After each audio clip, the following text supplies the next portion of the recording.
bring you Killer Wives, episode 45. Hiding the evidence.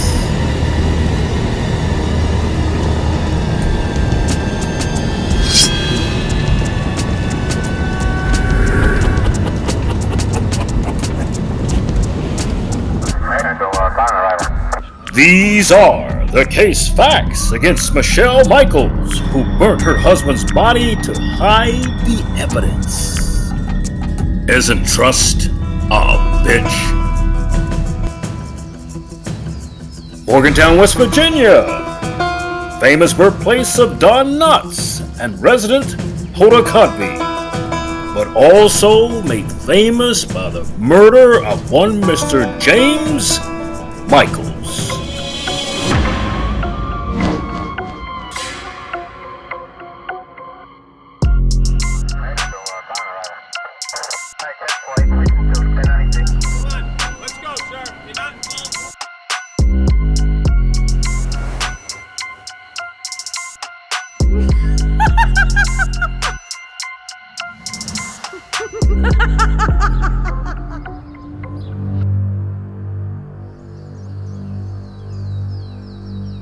Oftentimes, evil comes a-calling against the backdrop of some of the most picturesque scenes in America. The sheer wonderment of Morgantown would belie the evil inside of one wife who believed she had reasoned every contingency of getting caught after killing her husband. Like many people, James could never have prepared for his own impending doom, but that didn't stop it from coming.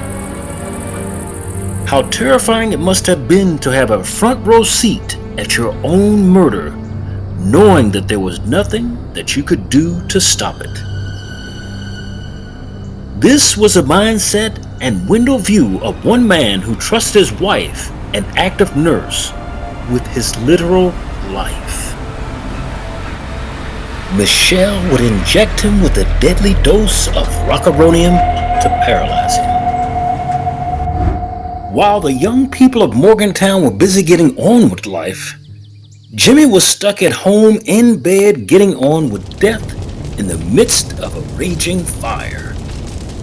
Just before his wife went to work at her nursing job in pediatrics that morning, she administered Jimmy a lethal paralytic so he would not be able to flee what she had in store for him next.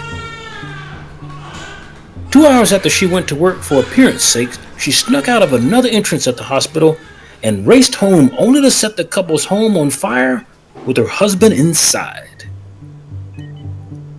Jimmy would succumb to the drug that paralyzed his body and soon his heart, long before she started the fire.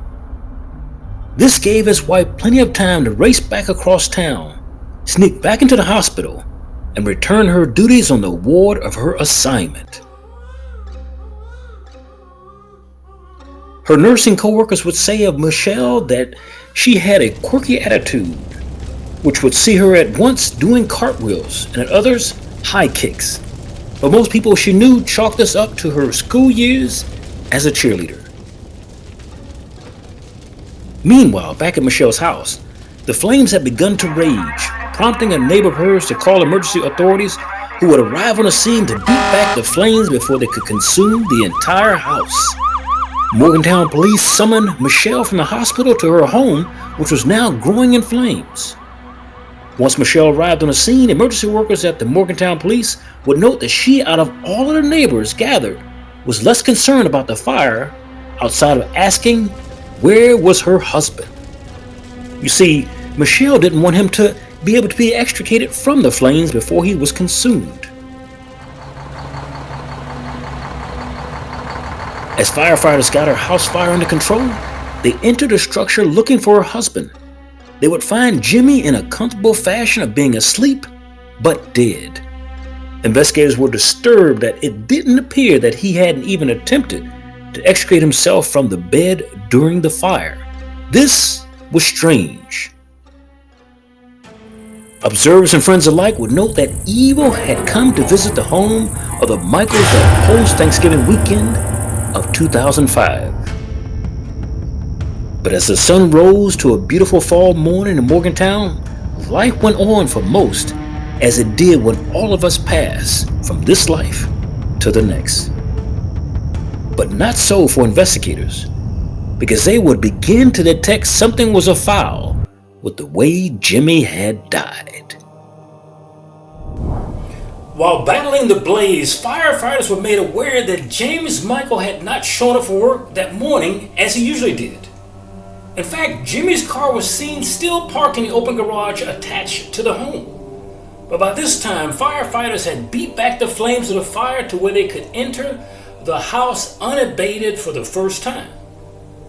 Now, one of the first things detectives noticed beyond the positioning of Jimmy's corpse after the flames were extinguished was that the fire seemed to be focused in one particular room, Jimmy's room. On the floor, the foot, what remained of the incinerated bed there, appeared to be the remnants of an overturned clothes iron.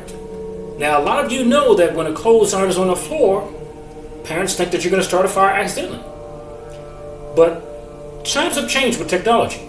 You see, but upon close inspection, it could not have started the fire because the mechanics of that electrical iron did not appear to be free. Like I said, the mechanics. Secondly, that iron could have not started a fire because modern irons do not get it hot enough to ignite a flash or a fire due to the fact that they are regulated today by thermometers. It would appear then that someone must have placed that iron there to appear as if it was the source of the fire when it was not. A piece of evidence is to be found by the police. That's why they put it there. So it appeared like it was an accident. Now, what didn't escape police notice was the fact that the fire was mainly contained to the room because the couple's room door was closed. And it was a much heavier model, which prevented the air from feeding the fire. Now, it wasn't one of those little thin cork boards today, but one of those older boards that's much stronger. You see, the only way this fire spread to the remaining structure was because after it had smoldered long enough, it finally deteriorated the headboard at the edge of Jimmy's bed, which placed coal-like embers onto the floor. Now, those embers that would ultimately burn through the floor. That hole where embers burn in the floor would finally allow enough oxygen for a flash or a fire that would not only consume most everything in that room, but literally cremate Jimmy Michael's body against a box spring mattress to which he was laying. This would have been a horrific way of dying. But fortunately for Jimmy, he was already dead.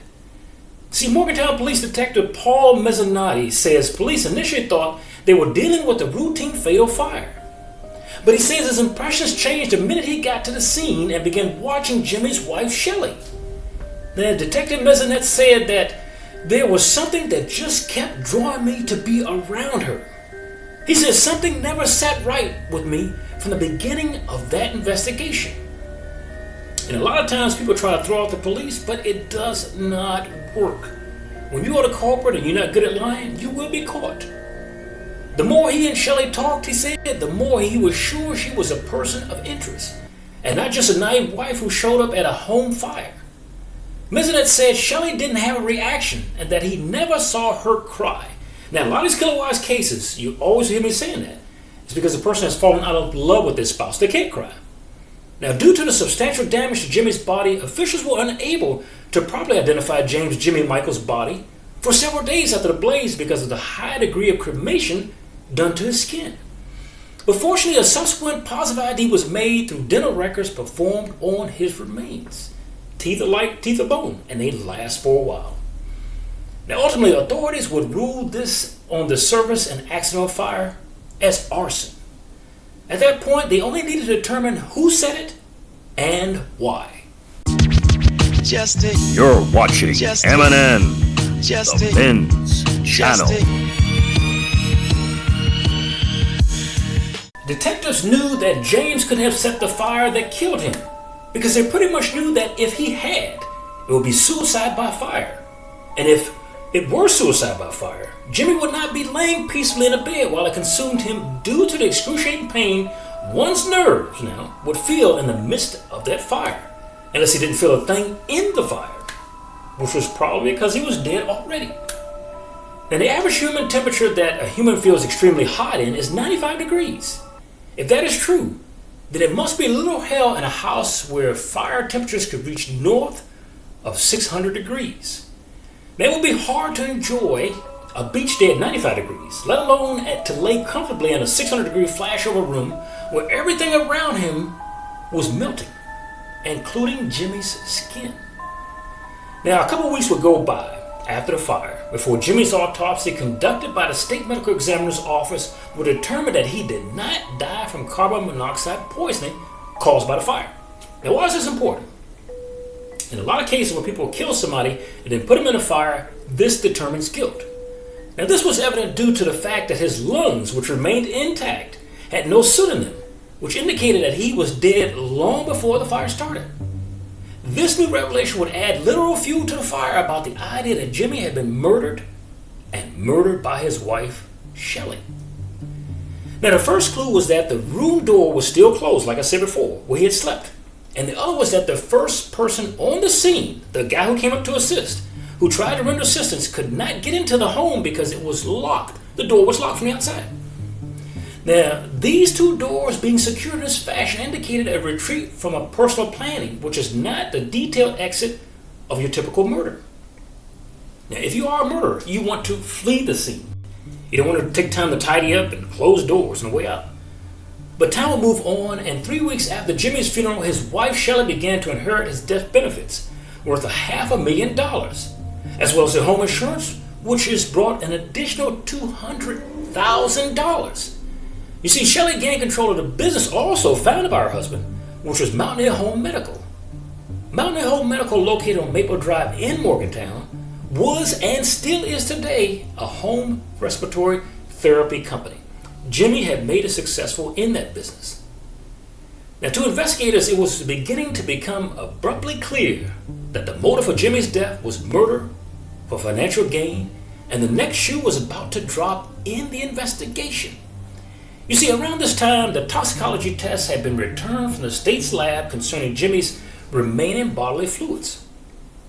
When you die in this sort of way, they do test the fluids in your body. Now, those toxicology tests would indicate that a lethal dose of a non-depolarizing neuromuscular blocking drug was present in Jimmy's blood. Now, this caused his death. Now, non-depolarizing neuromuscular blocking drugs are primarily used in hospitals and are not available to the general public whatsoever. You can't get them. It's not like going up to your local drugstore and buying off the shelf. These types of drugs, which cause temporary paralysis, are generally used before inserting tracheal tubes down the throat and assisting in breathing during surgery, and not to be used for your loved ones before you start a fire to kill them. Now, she was a nurse, so she might would have had access to this particular drug. At this point, Jimmy's wife was called in for an interview under the guise that authorities just wanted a little more information about the fire. What investigators really wanted to do was capture her being evasive about what she had done. Now, we give you now just a small snippet of that interview. How would you, in just a few words, describe who you are, what you stand for, the type of person you are? I mean, how would you describe yourself? I value honesty a lot. I'm always trying to be very honest so people can trust me and know that, I'm who I am. And I just, I always told the kids, my husband, everybody, honesty comes first. And, I just think that's... How would you rate yourself in honesty? On average, I would say, you mean like on a scale? Like, yeah, scale of 1 to 10. I mean, just how would you rate yourself? 9 out of 10. Okay. 99%. Are you the type of person in situations that have lied to make you look better? I mean, I know you've been through college and this and that. You don't seem like you fit that type of profile that would have to lie to make themselves look better in situations. You understand what I'm asking? Well, I don't know what you mean by lie. I mean, I wear makeup. That's fake. I'm talking about actually lying. Or push-up bras. No, I'm talking about actually lying, not the outer, those types of... like say something about myself that's not true? No, never. Okay. And that's good. I mean, that says a lot about your character, okay? And that's what I'm just trying to... You mean like say I have a Jaguar and I have a Neon or something? Yeah, you don't do that kind of stuff. No, okay. really, no. Okay. I want to switch gears just for a little bit, okay? And start talking about this situation, okay? Okay. What do you think should happen to a person if they're involved with this? What do you think should happen to them? Like if someone who did this to me? Yeah. I mean, I know I'm asking you a tough question. I apologize, but I think they should, I don't know, gosh, go to jail or go forever for life. I don't, you know, I can't, it's hard for me to say that because I can't imagine somebody doing this to him. okay. I'm sorry. I mean, yeah, okay, let me separate myself for a second and say, okay, someone did this to him, well, they're going to pay, you know. I mean, they're going to pay whatever that means. Okay. What type of person do you think would do this? Or if something like that did occur, okay? What type of person do you think would do this? I have no idea what kind of person could do this. Someone really psycho, I guess. I don't know. Okay. I can't imagine anybody doing it. Okay. What do you think occurred here? I mean, you've had time to reflect on this. What do you think occurred? I still think, I don't know, maybe it's my heart making me think it, I don't know, but I just keep thinking that something caught on fire and the smoke wouldn't allow him to wake up or something, and then the fire took off, I guess. I don't, yeah. So some type of accident. Yeah. Okay.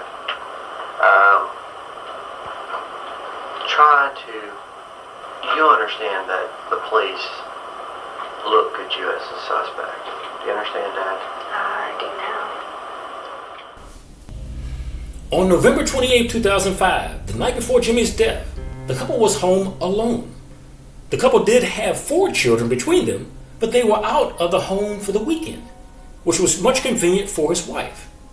James Michael had 2 children from a previous marriage. Michelle Michael also had 2 from a previous marriage. All 4 children were staying with their exes at the time. What a convenience. Jimmy's turned in early that night and was told by Shelley, who insists that he was still asleep now when she left the next morning for the hospital. She said when she went to work in the morning, she kissed him and then went to work. Now Shelley would recount how she left to go to work around 6-ish and got there around 6:10 to 6:15 in the morning, which was corroborated by her punching clock and cameras. Now it was at this point that she went in to do her normal routine work, she said.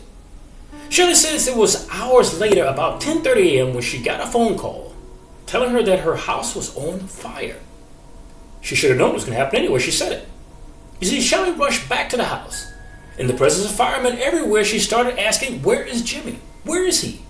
And they just kept saying, we don't know. We can't find him. We really don't know. This she recalls. Like I said earlier in the show, she wanted him to stay in the house to be burnt. But what Shelley forgot to confess was that she was not at the hospital the entire time, as she professed to the investigators. Investigators had footage of Shelley leaving the hospital approximately 2 hours after she arrived and returning about 17 minutes later. So there's a 17-minute gap in the time that she says she was at the hospital. When investigators posed the question of Shelley, did she leave the hospital, she denied it initially. When they showed her proof, they showed her the film, she admitted she had left, but just for a short errand. Then investigators asked her, did she at any time go back home that morning? To which she promptly said no. This would be the second lie in the interview. That's when investigators showed her a sworn affidavit by her neighbor, who said he saw her pull up in her drive for a few minutes and then leave at approximately 8:20 that morning. Now to this, she presented an excuse. She said that she had forgotten an important paper at home, but did not get out of the car. She had noticed it had been on the car seat. But the neighbor had seen her go in the house and a certain time come out of the house. To Shelley's surprise, she was arrested for murder and starting the fire. Now the couple's children were put in the care of family members after Michelle Michael was arrested. It was believed that Shelley killed her husband before setting their house on fire because she was unhappy with her job and her marriage, and that she had hoped to gain nearly $700,000 in insurance payments. Now prosecutors alleged during an open arguments these facts in her trial. Detectives were given what was determined early in the case, an anonymous call that Shelley might have injected her husband with poison. This is why they called in for the interview. They thought Shelley was the killer the whole time.